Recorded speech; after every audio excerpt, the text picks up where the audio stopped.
1. Nous en sommes maintenant à la période de questions et de réponses orales et je cède la parole au chef de l'opposition officielle. Monsieur le Président, nous assistons depuis une semaine à un véritable vaudeville dans le dossier du réseau de transport structurant à Québec. Jeudi dernier, devant l'Union des municipalités, le chef de la CAQ a assuré que ce projet était toujours sur les rails et qu'il allait trouver une autre manière de le financer. En période de questions, je lui ai demandé ce qu'il entendait par « autre manière ». Je n'ai pas eu de réponse. Coup de théâtre à sa sortie de la période de questions, il profite d'une mêlée de presse pour annoncer que ce projet sera réduit. Même la Ville de Québec ignorait tout de ce supposé plan B. Lundi, son ministre des Transports a tenté de calmer le jeu en nous parlant d'un projet qui se réaliserait par phase. Et du côté de la ministre responsable de la capitale nationale, c'est silence radio, Monsieur le Président. Le chef de la CAQ a cherché à gagner du temps au cours des derniers mois en rejetant la faute sur le gouvernement fédéral. Il est temps que les chicanes cessent et que le gouvernement travaille pour les citoyens. La population de Québec est mobilisée pour ce réseau de transport structurant. Est-ce que le premier ministre s'engage auprès des gens de Québec à réaliser le projet dans son entièreté et à présenter rapidement un échéancier? Monsieur le premier ministre. Monsieur le Président, je l'ai répété à plusieurs reprises, c'est un projet important. Il est temps que la Ville de Québec ait un réseau de transport en commun moderne qui soit capable d'être mis en place le plus rapidement possible. Maintenant, Monsieur le Président, tout le monde a compris que sur le projet de 3 milliards, il manque 800 millions.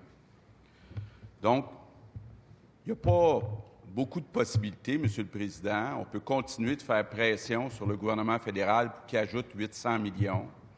On peut enlever de l'argent aux autres municipalités pour le donner à la Ville de Québec, ou on peut exiger que le gouvernement du Québec finance 800 millions de plus, donc passer de 1,8 à 2,6 milliards sur 3 milliards. Je n'ai pas encore bien compris quelle est la proposition du chef de l'opposition officielle. Il réfère, j'ai vu aussi avec Québec solidaire, là, il semble que et le Parti libéral et Québec solidaire ont baissé les bras devant le gouvernement fédéral.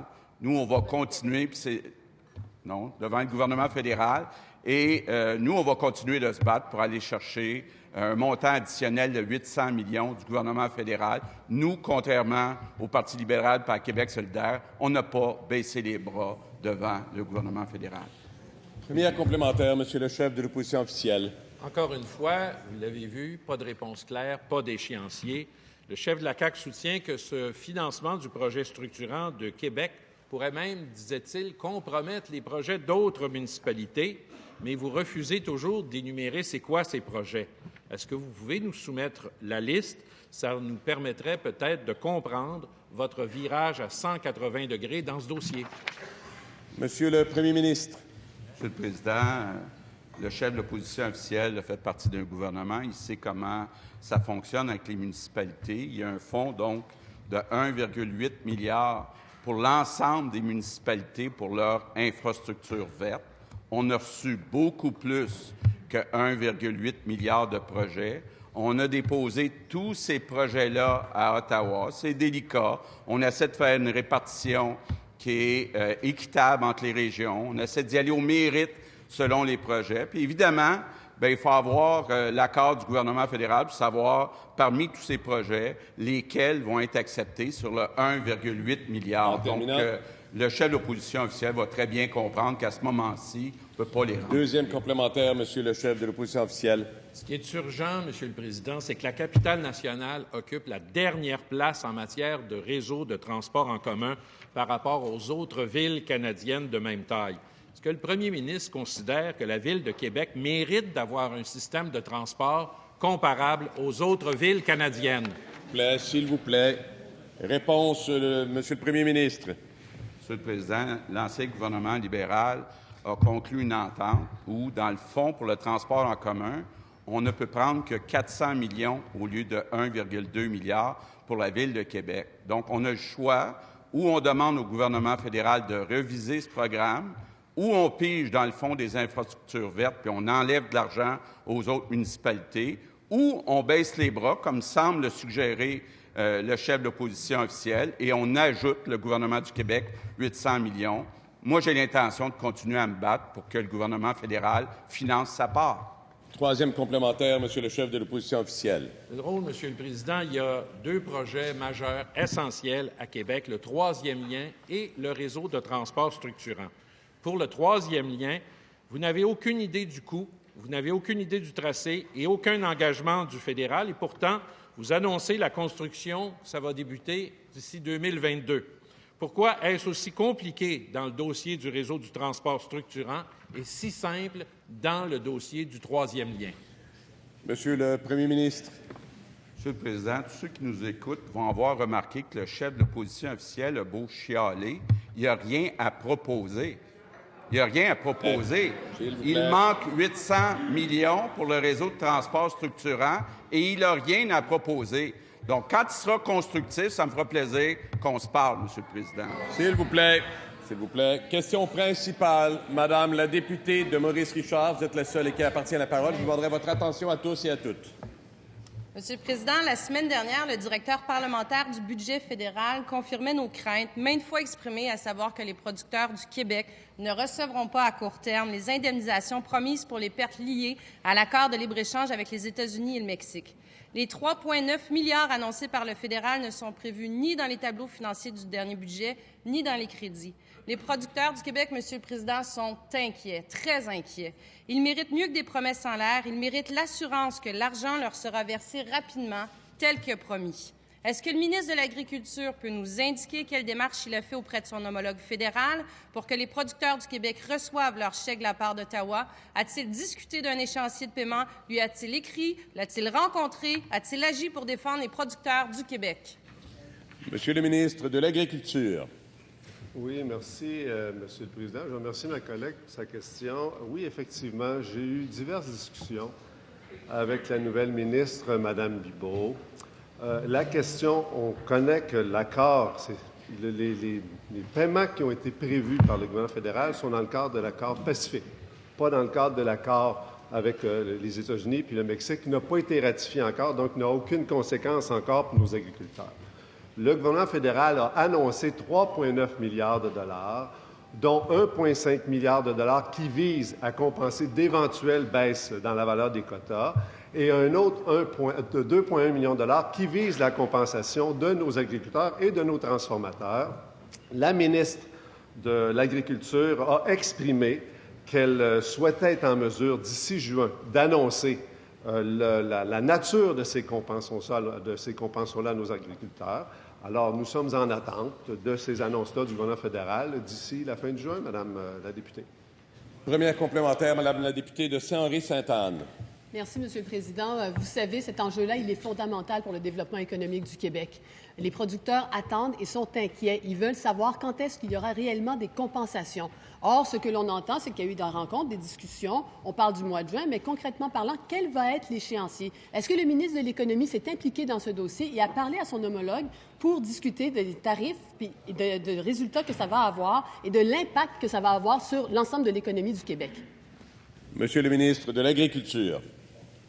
D'abord, Monsieur le Président, ma collègue de Saint-Henri-Sainte-Anne, que tout cet enjeu-là des compensations vient d'une entente que le gouvernement fédéral a signée avec différents partenaires dans le cadre du partenariat transpacifique.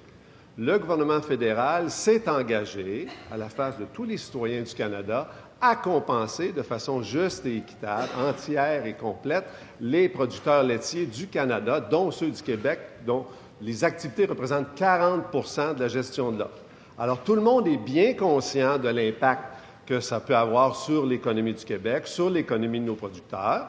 En même temps, c'est le fédéral qui a signé l'entente, c'est le fédéral qui s'est engagé à compenser et on attend, comme la ministre Bibeau l'a annoncé, on espère des chiffres pour le mois de juin. Deuxième complémentaire, Madame la députée de Maurice-Richard. Monsieur le Président, j'ai posé cette question en Chambre au ministre au mois de novembre. Il m'a répondu « on verra ». On lui repose la question aujourd'hui. Il nous répond « on attend ». Ça fait 8 mois que le ministre de l'Agriculture est en poste. Ça fait 8 mois que les producteurs du Québec attendent des gestes concrets de sa part. Quand est-ce que le ministre va avoir des résultats? Est-ce que le ministre a justement baissé les bras devant le fédéral ou va-t-il enfin agir pour défendre nos producteurs?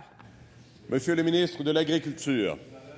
Monsieur le Président, peut-être la députée de Maurice-Richard pourrait se renseigner un peu. S'il y a une chose qu'on a fait, c'est bien de travailler de concert avec les producteurs et les transformateurs. Depuis l'annonce le 30 septembre du gouvernement de l'entente avec les États-Unis et le Mexique, ce qu'on a fait, nous, depuis notre entrée en poste, c'est d'être en contact avec le ministre McCauley, avec son équipe, avec Mme Bibeau, et puis ce qu'on a fait aussi avec nos producteurs et nos agriculteurs, de s'assurer que les demandes que l'on ferait seraient sérieuses, bien chiffrées dans le cadre des groupes de travail sur le lait. Tout ça a été fait, les représentations ont été faites. Le gouvernement a annoncé 3,9 milliards pour les compensations qui visent le Transpacifique. On attend de sa part le comment, que les montants vont être versés. Question principale, Madame la députée de Vaudreuil. Monsieur le Président, plus on en apprend sur les négociations du pacte fiscal avec les municipalités, plus le portrait est sombre. Aux assises de l'UMQ, le premier ministre a laissé la salle de glace en indiquant qu'il n'avait essentiellement aucune marge de manœuvre pour la négociation du pacte fiscal qui vient à échéance en septembre prochain. Hier, le maire de Shawinigan dit avoir figé lorsque le premier ministre a annoncé que son gouvernement ne pourrait respecter son engagement. La mairesse suppléante de Trois-Rivières était assommée et sans voix des dernières assises. Dans les dernières années, nous avons construit un beau partenariat avec les municipalités du Québec. Avec le discours et les inactions du gouvernement de la CAQ, un élan se brise. La gronde monte parce qu'on refuse de collaborer. On parle même de manque de respect et d'estime. Les négociations entourant le renouvellement du pacte fiscal s'annoncent assez complexes. Concrètement, qu'est-ce que le gouvernement a à offrir aux municipalités? Madame la ministre des Affaires municipales. Merci, ma collègue, pour sa question. Puis évidemment, moi, j'étais présente aux assises de l'UMQ. Puis qu'est-ce qui s'est passé, en fait? C'est l'image de notre gouvernement, si je peux dire. C'est un gouvernement transparent, c'est un gouvernement de parole. On avait une promesse électorale au niveau du transfert du point de TVQ et nous allons tenir notre parole. Ceci étant dit, je comprends évidemment que quand on se présente comme ça aux assises et qu'on réitère la promesse que nous avions faite dans le passé, bien, c'est tout simplement qu'on garde la parole et nos promesses qu'on fait.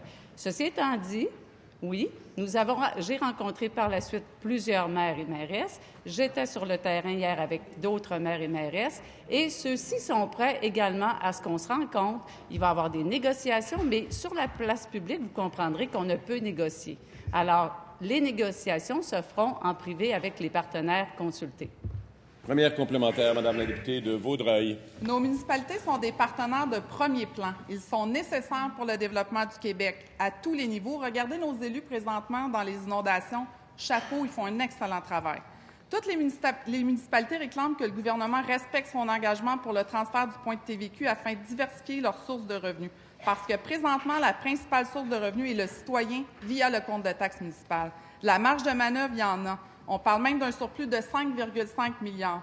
Qu'est-ce que le gouvernement va dire aux citoyens qui verra son compte de taxes... Madame la ministre des Affaires municipales. Honnêtement, qu'est-ce que les citoyens, on va leur dire? On va leur dire qu'on est un gouvernement de transparence. Puis il n'y a rien de mieux que d'y aller avec transparence pour que, justement, dans les négociations, on soit tout le monde au même diapason. Vous comprendrez qu'également, quand on parle de citoyens, il faudrait aussi savoir que dans le dernier budget, il y a eu 243 millions qui ont été donnés aux municipalités pour les 5 prochaines années. Puis également, quand on a fait la révision de tous les transferts qu'on parle selon le point de TVQ, il y a 60 des transferts de fonctionnement qui comportent aucune obligation quant à l'affectation des sommes versées. Alors, je crois que, je vais le redire, les négociations se feront en privé. Deuxième complémentaire, Madame la députée de Vaudreuil. Hier, le premier ministre, en toute transparence devant tout le monde ici, quand on lui a demandé si le gouvernement pouvait s'engager à payer ses taxes municipales, il a définitivement fermé la porte. La réponse a été non, non, non. Tous les autres propriétaires sont tenus de payer leurs taxes municipales, en commençant par le citoyen. Même le fédéral paye les siennes. Je reprends les propos du maire de Gatineau. Quelqu'un qui ne paye pas ses taxes, c'est quelqu'un qui ne respecte pas ses obligations. C'est pourtant le moment idéal de régler la situation. Pourquoi le gouvernement veut vraiment rester un mauvais payeur? Madame la ministre des Affaires municipales.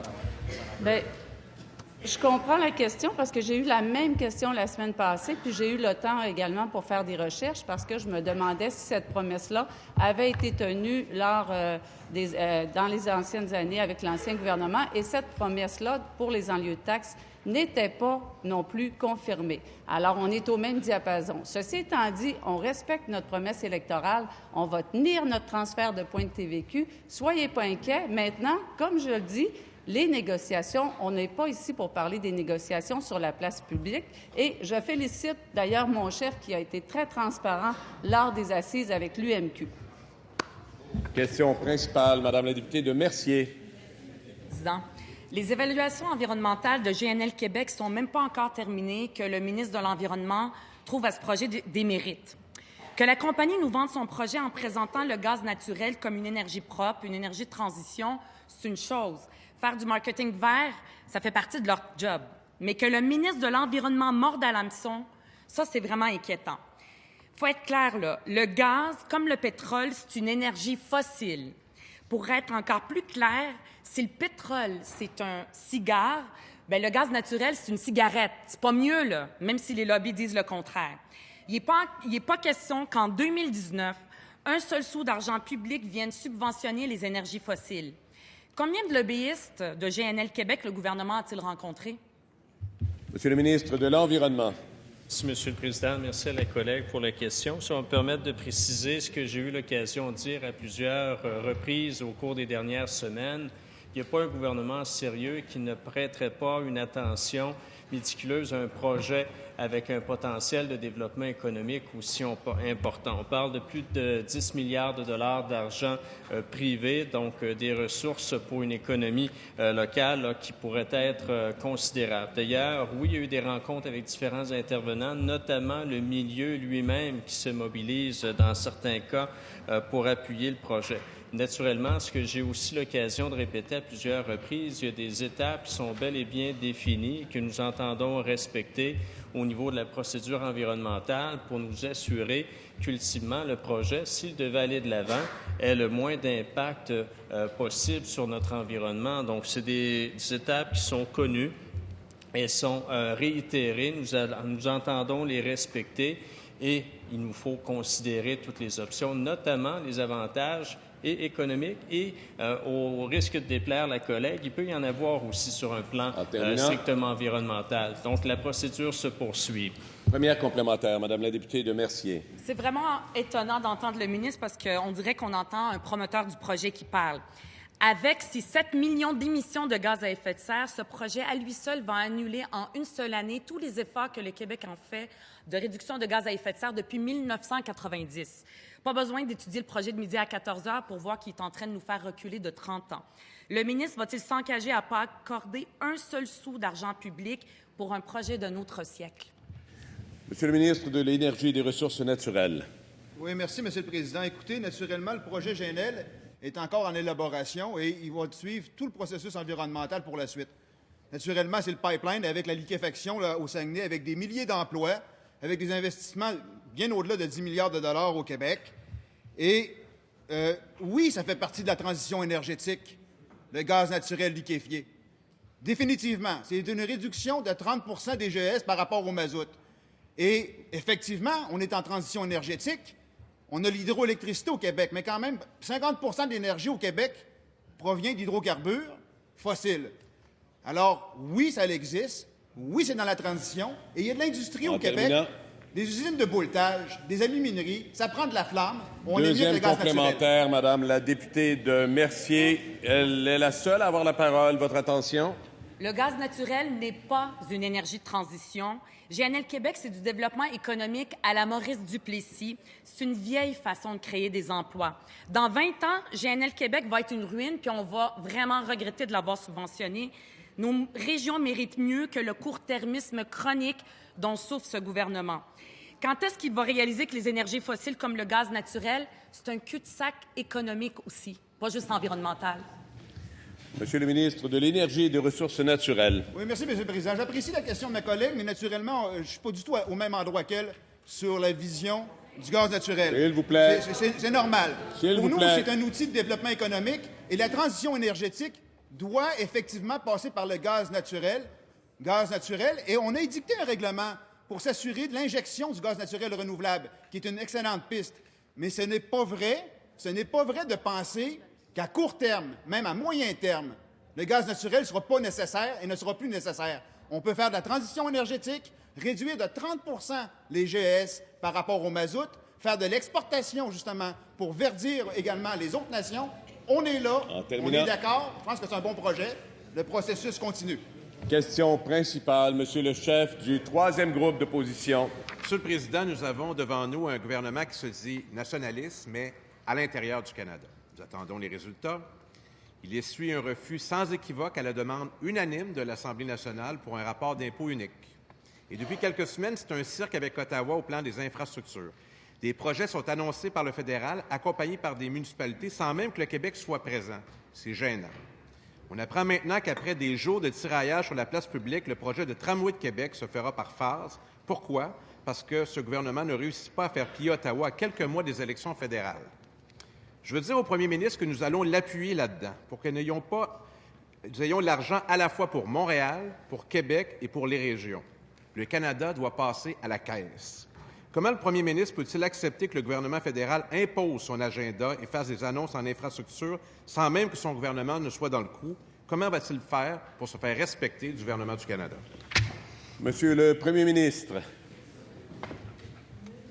Monsieur le Président, je veux remercier le chef du Parti québécois pour son appui dans nos négociations avec le gouvernement fédéral. Je suis content de voir qu'il y a au moins un parti politique qui se tient debout avec nous, avec le gouvernement fédéral.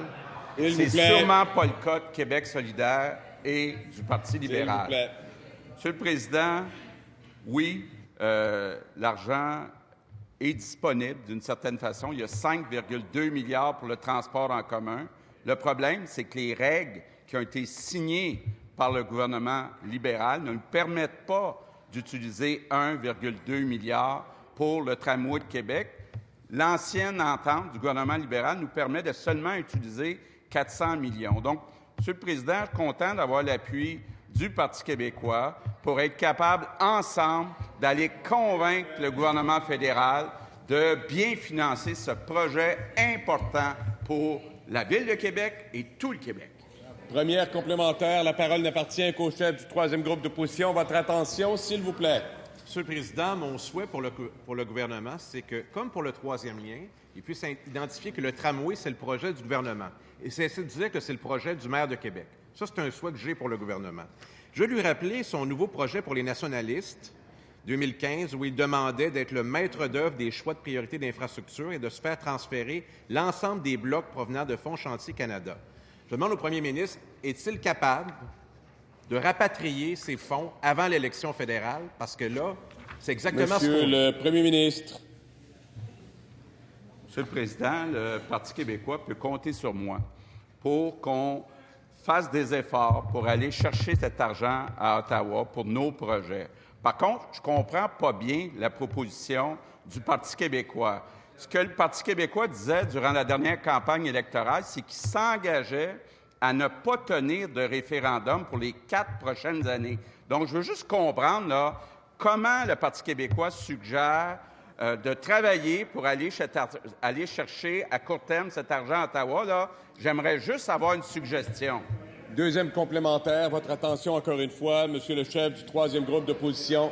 Monsieur le Président, j'ai cité son programme nationaliste qu'il a peut-être déjà oublié.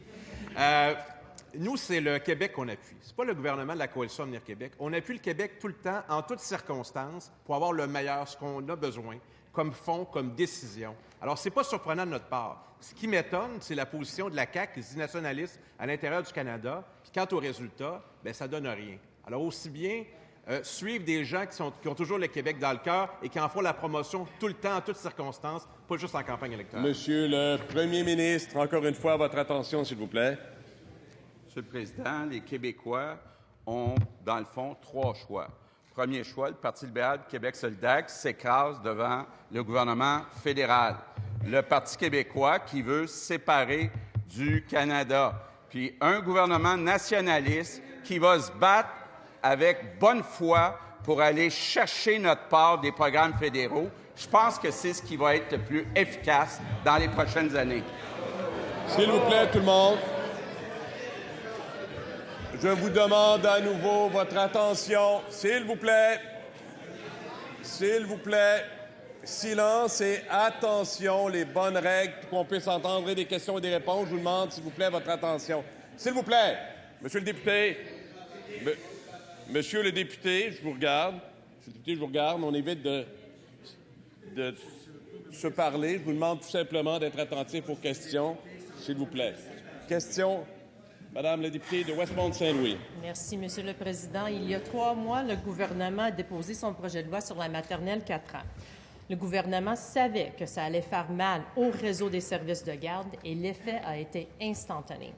Selon la Coalition des garderies privées non subventionnées, il y a actuellement 65 garderies en vente au Québec et 11 qui ont déjà fermé leurs portes. Et ce n'est qu'un début. Monsieur le Président, que dit le ministre de la Famille aux entrepreneurs qui ont investi temps et argent dans un service de garde qui subira l'impact direct des décisions improvisées de son gouvernement, telles que la maternelle 4 ans? Monsieur le ministre de la Famille. Monsieur le Président, d'abord, je pense qu'il faut préciser une chose. Les prématernelles 4 ans existent déjà au Québec. Elles seront universelles, elles seront déployées partout au Québec, mais je pense que ce serait totalement faux de prétendre que les problèmes qu'ont vécu les garderies privées non subventionnées au cours des derniers mois résultent du projet du gouvernement d'étendre les prématernelles partout au Québec. Je pense que c'est important de faire la précision. Dire le contraire, je pense que ce serait se tromper. Maintenant, ce que j'ai envie de dire aux garderies non subventionnées, Monsieur le Président, ce que je leur ai déjà dit d'ailleurs, c'est qu'elles ont une place au Québec. On a besoin d'elles. On a besoin de ces entrepreneurs qui ont décidé de se lancer en affaires pour assurer le plein épanouissement de nos tout-petits. Et ça, elles le savent, les garderies privées non subventionnées. Je suis prêt à les appuyer. Je les ai rencontrées. Je leur ai demandé quels étaient leurs besoins. Parce que vous savez que, notamment, elles doivent conjuguer avec un problème qui est criant présentement, c'est non pas une pénurie, mais une rareté de main-d'œuvre dans le réseau d'éducatrices qualifiées. Et ça, on est prêt à travailler avec elles parce qu'elles nous disent que c'est leur principal problème. On a besoin d'elles. On continuera de travailler avec elles. Il y a une place pour eux dans le réseau. Première complémentaire, Madame la députée de Westmount-Saint-Louis. 400 garderies 400 maternelles 4 ans à travers le Québec qui ont été établies avec l'appui du réseau de services de garde n'aura pas l'impact que nous avons aujourd'hui avec l'implantation de maternelles 4 ans. Combien de garderies, Monsieur le Président, vont fermer dans la prochaine année à cause de la maternelle 4 ans et combien d'enfants se retrouveront sans service en raison des décisions du gouvernement? Monsieur le ministre de la Famille. Président, d'abord, 2 choses. Il y a des fermetures de garderies non subventionnées, c'est certain. Il faut savoir que le réseau s'est développé de façon, je vais peser mes mots, disons que ça a été tout croche au cours des dernières années sous les précédents gouvernements. Le réseau a explosé. On a donné des permis à gauche, on a donné des permis à droite. C'était pas du tout coordonné. J'entends qu'on a suivi les règles. Moi, je me rappelle qu'on les a pas toujours suivies, les règles. Maintenant, ce que j'ai envie de dire, c'est qu'on est en train de revoir tout ça, de mettre à jour les cartes pour s'assurer que lorsqu'on donne un permis, on s'assure que la garderie, elle n'ouvre pas en face d'une autre garderie. Parce qu'imaginez-vous, Monsieur le Président, que c'était le cas dans le passé. Le Parti libéral permettait ça. C'est à cause de ça que les garderies ferment. Deuxième complémentaire. Madame la députée de Westmount-Saint-Louis, la parole vous appartient. Merci, Monsieur le Président. J'entends que des excuses. Hier, le ministre a ouvert la porte à investir dans les garderies privées pour les sauver. Une autre déclaration improvisée. Nous savons que la maternelle 4 ans coûtera des milliards de dollars aux Québécois en infrastructure dans les réseaux scolaires. Mais ce que nous ne savons pas encore, c'est combien la maternelle 4 ans coûtera au réseau de services de garde parce qu'on n'a toujours pas d'analyse d'impact. Est-ce que le ministre de la Famille peut nous confirmer combien il va débourser pour acheter les garderies privées qui vont fermer? Merci, Monsieur le Président. D'abord, on n'achète pas des garderies non subventionnées. Je pense qu'il faut être un peu rigoureux. Maintenant, ce que je vais dire aux garderies, je vais parler directement aux garderies non subventionnées, aux propriétaires, aux parents dont les enfants fréquentent ces établissements-là, c'est qu'on sera là, notamment pour le problème de rareté de main-d'œuvre. On est en action, il y a un comité qui est en place. J'ai rencontré les associations nationales, on est à l'écoute de leurs suggestions. Ensuite, on est en train de mettre à jour les cartes. On a revu la façon dont on octroie les permis parce qu'avant, on demandait un permis, on l'avait. Les garderies s'installaient n'importe où et ce n'est pas de leur faute. Les précédents gouvernements avaient une responsabilité, celle de bien gérer les émissions de permis, et ça n'a pas été le cas. Terminant. On est en train de réparer ça. Et quand des garderies ferment, comme à Lévis, on est là pour les parents et les enfants. Question principale, Madame la députée de Rouyn-Noranda-Témiscamingue. Merci, Monsieur le Président. La semaine passée, on apprenait que les enfants du quartier de Rouyn-Noranda étaient 4 fois plus exposés à l'arsenic que les autres enfants de la région. L'arsenic, c'est toxique, c'est cancérigène, on le sait. Et ça se retrouve dans le système de nos enfants. C'est indigne du Québec, Monsieur le Président. La cerise sur le sundae, les responsables de l'étude révélaient hier l'ensemble des résultats et on apprend que le ministère de l'Environnement autorise la fonderie à émettre 67 fois plus d'arsenic dans l'air de Rouyn-Noranda que la norme québécoise. 67 fois, un cancérigène qui a été retrouvé dans le corps de nos enfants. Dans les derniers jours, on parle de plus en plus de l'importance de protéger nos enfants. On parle de grandir dans la dignité. C'est exactement de ce dont il s'agit, Monsieur le Président, de protéger nos enfants des menaces qui pèsent sur leur épanouissement. Et dans ce cas-ci, cette menace, c'est un produit cancérigène. Les gens de ma région sont en train de perdre confiance envers le gouvernement. Qu'est-ce que le ministre de l'Environnement va faire pour regagner la confiance? Monsieur le ministre délégué à la Santé et aux services sociaux. Merci, Monsieur le Président. Je vais prendre la question parce que, comme vous l'avez dit, c'est un problème prédominamment de santé publique et de santé de nos enfants. Quand j'ai appris cette histoire, la première réaction que j'ai eue, c'est de demander à la directrice de la santé publique de l'Abitibi-Témiscamingue de me confirmer que tous les enfants sont en santé. Puis effectivement, tous les enfants sont en santé. Par la suite, elle m'a expliqué la procédure.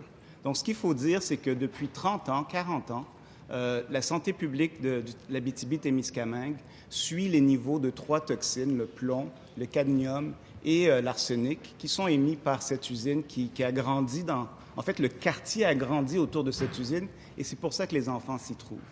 Et depuis 40 ans, ce qu'on voit, c'est une diminution régulière, progressive, des taux d'émission de ces toxines-là, incluant celui de l'arsenic. En fait, les derniers chiffres, ça a été corrigé ce matin, c'est 23 fois le niveau toxique, puisqu'ils ont déjà atteint leur cible de 2021. Maintenant, la raison pourquoi ça a été mesuré, c'est pour le plomb, et on a été surpris du résultat de l'arsenic. Donc, on fait un suivi rapproché avec la santé publique pour s'assurer que nos enfants soient en santé. Madame la députée, pour votre complémentaire, Madame la députée de Rouyn-Noranda-Témiscamingue. C'est vrai, Monsieur le Président, que 23 fois, c'est quand même mieux, hein? Je savais que le ministre allait me répondre que la fonderie a atteint ses cibles. Ces cibles-là, l'entreprise les a atteintes très rapidement. Mais pendant ce temps-là, nos enfants continuent d'être contaminés à l'arsenic. Les parents sont inquiets et ils ont raison de l'être. Monsieur le Président, quand on met la barre de limbo trop haute, c'est sûr que tout le monde réussit. Est-ce que le ministre de l'Environnement va demander des cibles plus rigoureuses, approuvées par le ministère de la Santé et les faire connaître rapidement? Monsieur le ministre délégué à la Santé et aux services sociaux. Monsieur le Président, je demanderai à la députée de Rouyn-Témiscamingue de ne pas me demander de participer à un concours de limbo. Mais ce que je veux dire, c'est que ce qu'on fait, c'est qu'on diminue progressivement les choses. Et ce qu'on va faire, c'est s'assurer du suivi de ces enfants-là. Donc, il y a un plan qui a été émis pour les tester au mois de juin, entre juin et septembre, retester les enfants, tester les enfants qui n'habitent pas dans la région pour voir que quand ils viennent, d'où est la source de contamination? Est-ce que c'est vraiment dans l'air? Est-ce que c'est dans le sol? Parce que le seul endroit aussi où on a trouvé des niveaux élevés, c'est dans le sol. Maintenant, une fois qu'on aura ces résultats-là, on pourra décider quelle est la prochaine étape à suivre. Deuxième complémentaire, Madame la députée de Rouyn-Noranda-Témiscamingue. Monsieur le Président, on a appris que la fonderie a contacté le ministère de l'Économie. Le ministère serait par la suite intervenu auprès de l'Environnement et de la Santé.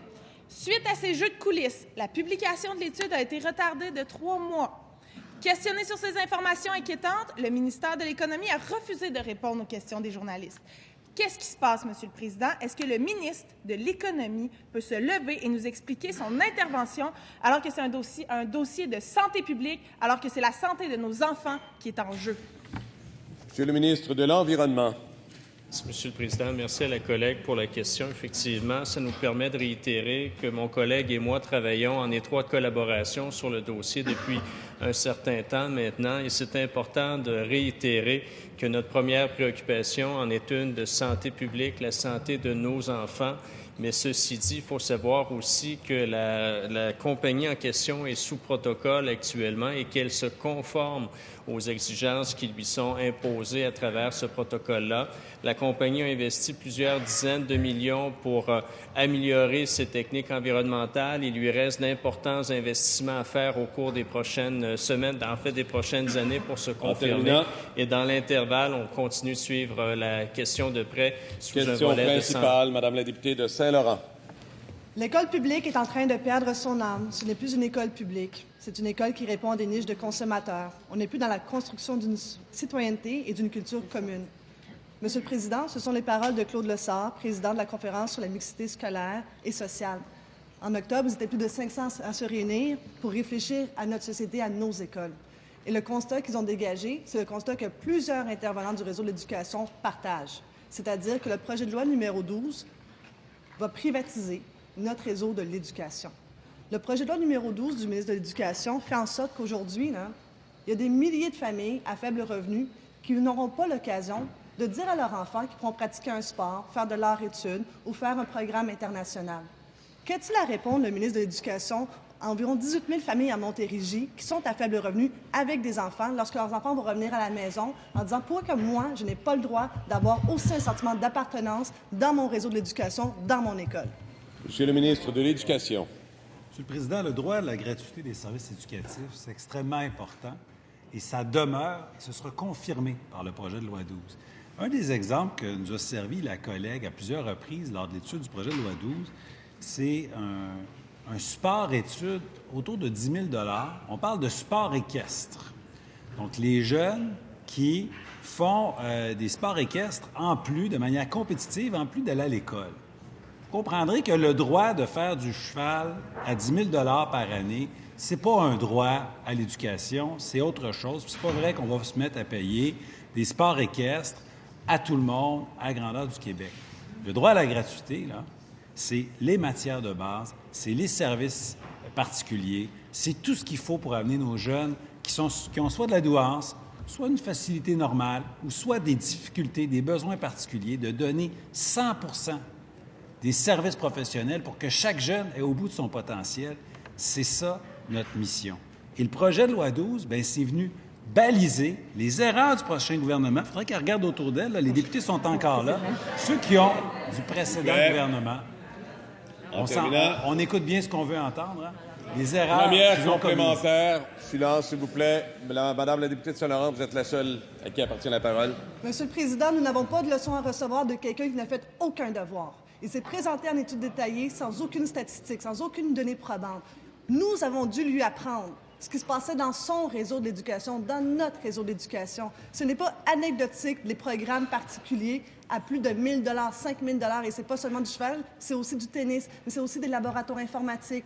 Mais, Monsieur le Président, il y a 239 000 familles québécoises partout au Québec à faible revenu. Qu'est-ce qu'ils font, eux autres? Monsieur le ministre de l'Éducation.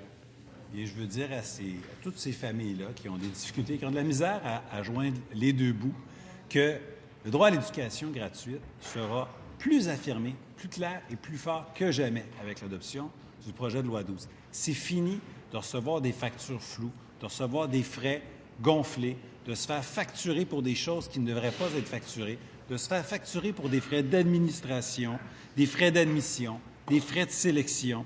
C'est terminé de se faire facturer pour du matériel d'art, matériel de sciences, matériel d'éducation physique. C'est terminé de se faire facturer pour des frais illégaux et d'être obligé d'intenter une poursuite contre un gouvernement trop laxiste qui ne fait pas ses devoirs. Les Québécois ont dit non à ça le 1er octobre dernier. Deuxième complémentaire, Madame la députée de Saint-Laurent. Les Québécois ont dit oui à la gratuité scolaire. Ça fait des décennies. C'est ça que les Québécois ont dit oui. Et nous avons le devoir de le préserver. Je m'excuse, mais n'en déplaise au ministre de l'Éducation, PPP en éducation, ça veut dire projet pédagogique particulier et non pas partenariat public-privé. Alors aujourd'hui, qu'est-ce qu'il va faire pour s'assurer de l'égalité des chances pour tous les enfants, peu importe leur code postal et peu importe le portefeuille de leurs parents? Il est question ici, Monsieur le Président, d'enjeux sérieux. Notre société, nous devons prémunir contre les inégalités sociales. Monsieur le ministre de l'Éducation. Monsieur le Président, quand le parti de ma collègue, le Parti libéral, était au pouvoir, c'était le flou, c'était la cacophonie, c'était des surfacturations, c'était des contributions supposément volontaires, mais imposées sur les factures. Maintenant, ça va être la clarté, l'équité, l'accessibilité, 2 sorties culturelles inclus pour tous les élèves du primaire et du secondaire. C'est trop ambitieux pour eux. Ils n'en ont même jamais parlé. Ils n'ont pas pensé. C'était à l'extérieur de leur corps. C'est des activités parascolaires gratuites pour du sport, des arts, des sciences dans toutes nos écoles publiques secondaires du Québec. Jamais ils sont allés aussi loin, même dans leur rêve. Et nous, on va répondre aux besoins des jeunes. On va leur donner le goût d'aller à l'école. C'est ça, l'accessibilité. C'est Question ça, notre plan. principale, Madame la députée de Fabre. Monsieur le Président, hier, la ministre responsable des aînés a annoncé une nouvelle approche dans les CHSLD plus centrée sur la personne. Retournons à la campagne électorale. La CAQ présente un nouveau concept destiné à remplacer les CHSLD que tout le monde redoute, ce sont leurs mots, les maisons des aînés. La ministre a fait rêver les aînés et leur a promis des maisons à dimension humaine avec ses allées verdoyantes en remplacement des CHSLD. Et pourtant, hier, elle parle des CHSLD. Où sont donc passées les maisons des aînés? Mais le chat est sorti du sac hier. Les maisons des aînés seront désormais des îlots dans les CHSLD. Elle l'a dit hier en point de presse. Donc, on n'est plus dans la construction de maisons des aînés, on est dans la décoration des CHSLD. Bref, une opération cosmétique qui vise à nous faire oublier qu'ils ne réaliseront pas 30 maisons des aînés. Pourtant, c'est ça qui a été promis aux aînés du Québec. Est-ce que les aînés auront le droit à ça d'ici la fin du mandat? Madame la ministre responsable des aînés. Je suis heureuse, Monsieur le Président, de répondre et de pouvoir clarifier. Hier, nous avons lancé des travaux sur la première politique d'hébergement et de soins de longue durée de l'histoire du Québec. Ça ne touche pas uniquement les CHSLD, mais les ressources intermédiaires, les ressources de type familial, les RAC, ça touche toutes les ressources d'hébergement de longue durée au Québec. Ça ne s'est jamais fait. Et cette politique sera en harmonie avec les 2600 places que nous allons déployer d'ici la fin du mandat dans des maisons des aînés. Et quand j'ai parlé d'îlots, ce sont comme des pavillons, c'est-à-dire qu'on ne veut plus un milieu hospitalier dans nos maisons d'hébergement. Est-ce que nous pouvons avoir des maisons qui ressemblent aux appartements où on vit? À nos maisons, est-ce qu'on peut avoir de grandes fenestrations? Est-ce qu'on peut faire en sorte que les plus jeunes, de 65 ans et moins, vivent ailleurs dans des pavillons alternatifs? Est-ce qu'on peut faire en sorte que les soins prodigués soient de meilleure qualité? Première complémentaire, Madame la députée de Fabre. En un seul mois, la ministre réussit à briser une promesse phare de la CAQ, reculer et revenir à son engagement initial, mettre de côté le rêve d'une génération et oublier l'urgence de la pénurie de main-d'œuvre. La ministre est revenue en politique parce qu'elle voulait de l'action. Les aînés attendent encore. En attendant la politique gouvernementale promise et le plan d'action qui suivra, bien des mois s'écoulent. Dans l'urgence d'agir pour les CHSLD, quand la ministre va-t-elle annoncer des mesures concrètes pour répondre à la pénurie? Madame la ministre responsable des aînés. Nous allons déployer 2600 lits en maison des aînés. J'espère que c'est clair ici, pour tout le monde. De plus, nous allons respecter l'engagement du précédent gouvernement, du député de Lapinière, de livrer 900 places en CHSLD, des places qui étaient déjà engagées dans des projets. Nous allons faire ça. De plus, Monsieur le Président, entre 2014 et 2018, le précédent gouvernement a livré 298 places en achat de location dans des CHSLD privés. Alors, quand la députée se lève pour dire qu'on Deuxième complémentaire, Madame la députée de Fabre. Je vous demande votre attention encore une fois pour être attentif aux questions et aux réponses. Monsieur le Président, chose certaine, rien n'est clair. La CAQ avait un engagement majeur, je le répète, pour les aînés, les maisons des aînés. La vision était limpide. Ils nous l'ont même partagé dans un magnifique vidéo qui nous a tous fait rêver. Mais depuis, la vision s'effrite. Quand concrètement il y aura une première maison des aînés avec ses allées verdoyantes, du personnel présent pour les 60 résidents, tel que promis, quand? Madame la ministre responsable des aînés. Monsieur le Président, je suis heureuse de faire rêver la députée de Fabre. C'est fabuleux qu'elle puisse rêver de ces maisons des aînés. Nous aussi, on en rêve. Les aînés en rêvent, les proches aidants en rêvent, tout le monde en rêve. Et vous savez quoi, Monsieur le Président? Nous allons respecter notre parole et nous allons faire en sorte qu'il y ait 2600 places en maison des aînés, plus les 900 places que le gouvernement précédent s'est engagé à déployer. Et vous savez quoi, Monsieur le Président? Nous allons être fiers parce que nos aînés, nos jeunes atteints de déficience physique, intellectuelle, ayant le spectre de l'autisme, seront mieux, seront plus heureux, seront mieux traités. Question principale, Monsieur le député de Lapinière. Monsieur le Président, sur le projet de loi 17, nous avons reçu Uber et Lyft et à une question manifestement plantée du ministre sur le salaire horaire des chauffeurs. Les deux ont répondu un salaire médian entre 19 et 21 $ de l'heure, ce qui a généré des hauts, des A et des WAR du bord du gouvernement.